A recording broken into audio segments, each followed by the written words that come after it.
So today we just put this Tim Tam inside this croissant, and we're going to keep it in the bowl. We're going to put it in the microwave and then put it on for 20 seconds. Okay, so we're going to do it now, okay? So we're going to put it on for 20 seconds.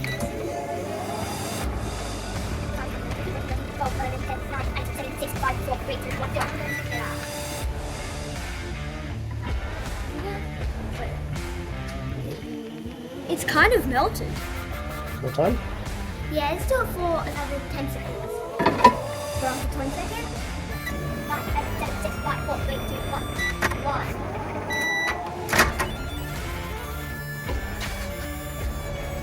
Wait, it's melted even more. It's heat. So I'm gonna eat it.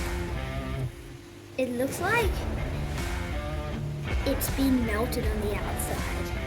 I'm gonna eat it now, okay?